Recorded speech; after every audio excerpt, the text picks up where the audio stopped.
That guy, Trump says, hey, what we're going to do is we're going to put $16.4 billion worth of taxes on your steel.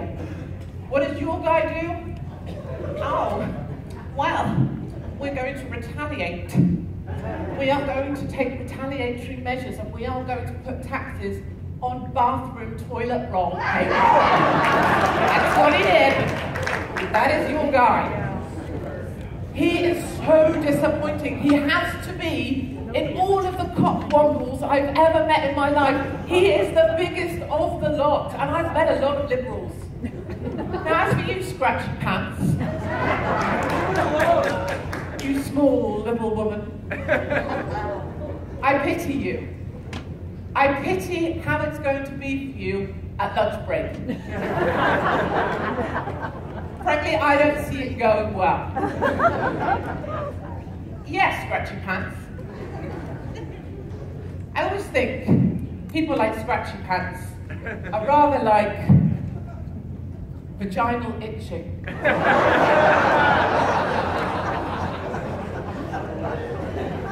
Like thrush.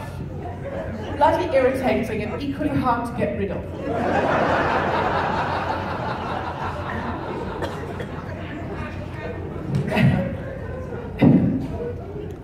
I'm here to talk to you about many things today, but first up I wanted to thank you all for coming. Please give yourselves a round of applause.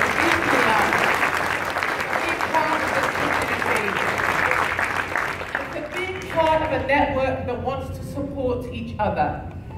People asked me this morning already, countless times, how do we be brave? How do we have the courage? How can we be brave and do the things we need to do? How do we stand up? Well, you are. You're standing up by being in this room. And how I see you all, how I think of you all, you lead the way. All of our supporters at Rebel, they lead the way. You are the ones that light the path for the rest of the team to follow up behind. And how I see us is like spiders on a web. And the strings of that web, the silks that we spread, are fine. Not everyone can see them, but we're all right there. And we're all part of the same team. And when one of our team needs support on the web that we weave, we're right there, standing strong next to you. And I stand strong with every single one of you in this room, and I support everything you're doing. And I thank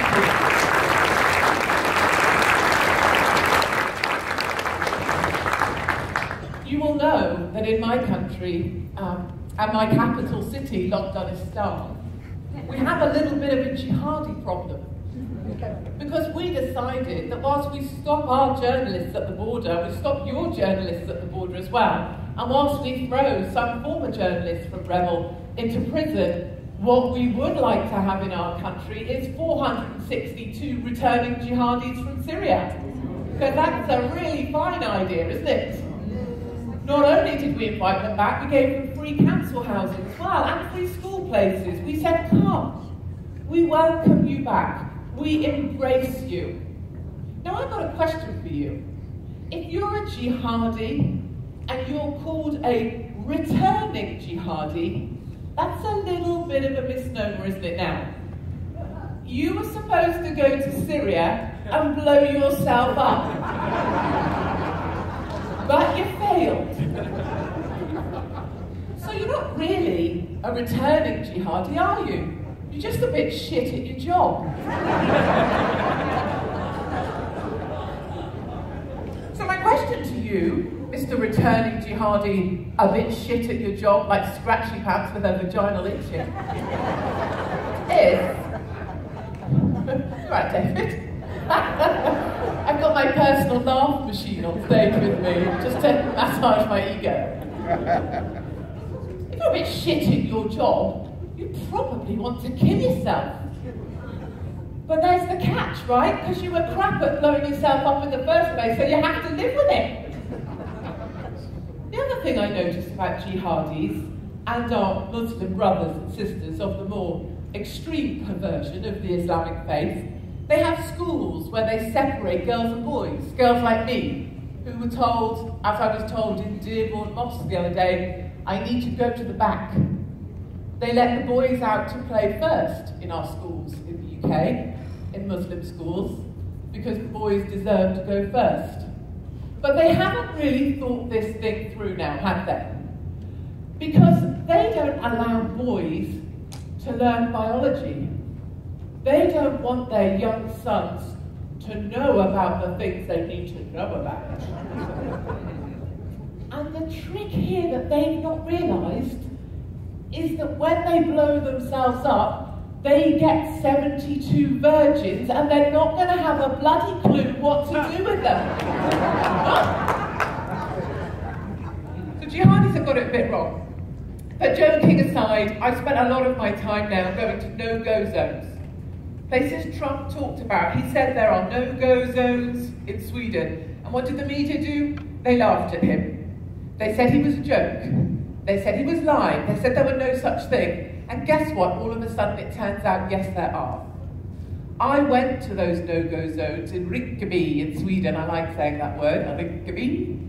I was told as I got off the bus there, and I was the only white woman with white hair, I got told as I got off the bus by a lovely lady, a third-generation migrant, really good people who migrated to Sweden because they wanted a new life. She said, no, go back, wrong place, wrong face, wrong hair, no, back, go back. Because she was worried for my safety if I got off that bus in the suburb of Sweden. And within 2 minutes of being in that suburb, a hand grenade was found in the bin outside the police station. Hand grenades now sell for about $50 in Sweden because the gang rivalry and warfare there is so extreme and the flow of ammunition is so easy, it's $50 to get hold of a hand grenade. Hand grenades are everywhere in Sweden, in the suburbs. And I went to see one girl who lived in Rinkeby, a regular Swedish girl, a lovely lady. And she was there because she couldn't afford to move. But she wouldn't leave her flat after 6 p.m. when she got home because she was scared of what would happen to her. She talked about being raped by the gangs, and she said it's not a question of if, it's a question of when. And she told me she was not allowed to carry pepper spray, you know, the little spray you can get. She's not allowed to carry pepper spray as her kind of defence. They don't have, obviously, weapons. They don't have your Second Amendment. She's not allowed to carry pepper spray in case she pepper sprays the wrong guy, if there's a gang that are out to rape her. And when I interviewed her in these suburbs that are dangerous places where the cars are torched and hand grenades are rife, and I was slightly interfered with by a gang member who told me to go and suck my mum and then shove me down some stairs.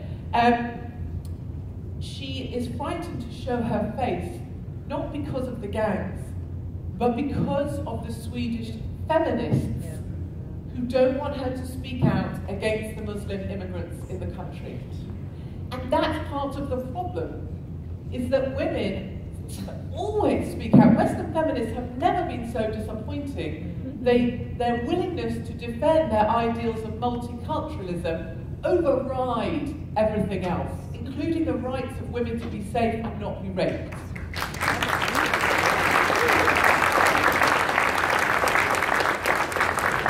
I went to Calais, to the jungle, you know, the big migrant camp in France. Remember that big place where, I'm not sure about my choice of outfit, to be honest. I was wearing a shirt over that, but then a volunteer, because there's loads of people like Scratchy Pants who like to go and volunteer, so that they look good to their friends. I volunteered in the migrant camp, yeah.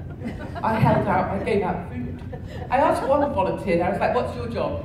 She said, I have to tell people to go this way. I said, well, you haven't told me to go that way. She went, go that way. Anyway, that same volunteer that told me to go that way, no idea why, but because like Scratchy Pants, she wanted to be kind of right on. She told me, well, you know, you should cover your shoulders because the Muslim men don't like it. So I stripped off. My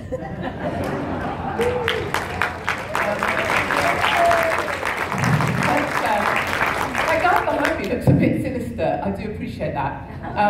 The reason he's got his face covered isn't because he's about to mutilate me, though that might have been an interesting thing to happen. That's tear gas. And the gentlemen in the migrant camp at Calais, the trucks had backed up along the fencing at the port. And when that happens, they run and they shout, "Tacky, tacky, tacky, tacky, tacky, tacky." It's an exciting time for them because they're trying to break into the trucks to come to the UK. So they were busy breaking down the fence line, and the French police were firing back tear gas. And so that's what's going on there. Unfortunately, my liberal and delightful and splendidly talented photographer called Roland, I did have my suspicions. Roland did a brilliant job that day, but unfortunately got really into the pictures, and then the gang got him. They took his camera, they took everything he had, they took his keys, they took his phone, they beat him up with a steel bar, and he got returned to the UK and was off work for a considerable period of time. So I lost Roland that day.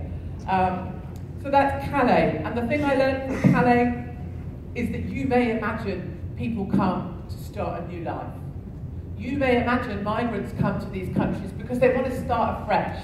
And you know, I kind of applaud that idea, this notion, like America, the great melting pot where you can achieve anything. I love that idea. What I found in Calais was none of that. These are desperate men who will fight anyone, take anything, do anything to get to the front of the line. And they don't come to our countries to start afresh.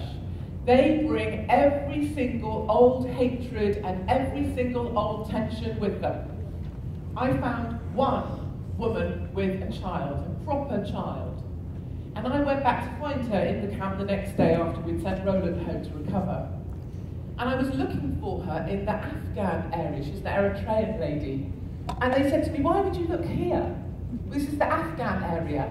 This is Afghanis. This is all Afghan. Well, she's Eritrean."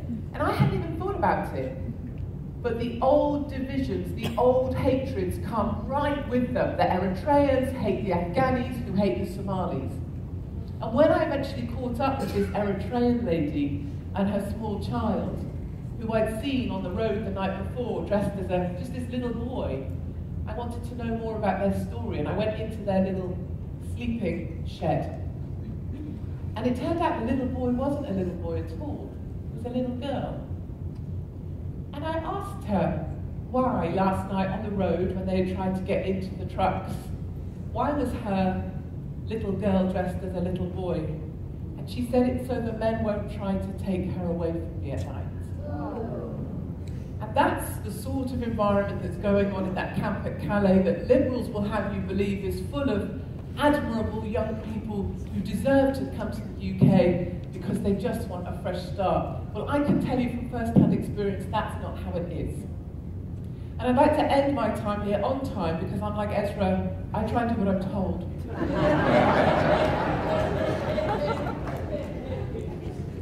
I've just returned from Belgium, from Molenbeek. Oh, it's lovely there. Best known for paedophilia and dodgy chickens. It's now the jihadi capital of Europe. 22 mosques in a 4-mile squared area, 6 kilometres squared area. 22 mosques. And the biggest of the lot, the Great Mosque of Belgium. Guess who gets to get that Great Mosque of Brussels for free? The Saudis. 100-year lease, rent-free, in exchange for cheaper oil. And you wonder why we end up with the jihadis next door when you give massive buildings to the Saudis in the centre of Western Europe and allow them to bring in the imams preaching actual hate, scratchy pants, right in the midst of Western Europe. And when I went to the mayor, who currently is suing me, as many of you will know, for defamation because I have offended the jihadi capital of Europe, yes, little me, 43-year-old mother of 3, is the most offensive thing that ever happened to Molenbeek. I don't think so, sweet cheeks. Anywho, and I said to her, October 2016, you were given a list of jihadis in your town. It's a small town. It's not a hard job. And on November 2016, the jihadi came to Paris and launched the attack on the Bataclan, on those restaurants, on the pubs, and killed 130 people and wounded 420 others. And you did nothing. And And what did she say? It's not my job. And that's what we've got to put up with, people. We have to put up with feminists who work against lovely young girls who are stuck in suburbs with migrants and rape gangs. We have to put up with politicians who tell us that the migrants are here because they want a new life, whereas actually all their old tensions and conflicts have come right with them, and a poor mother has to dress her daughter as a son to protect her from the sexual predators that have come to our countries. And when you ask the politicians who need the Muslim vote, why did you do nothing? It's not my job. And this is what we will fight back against. This is what we will talk about today, and we will face some tough choices together, but I believe by telling the truth that aren't being told, we start that fight back right here and now. Thank you.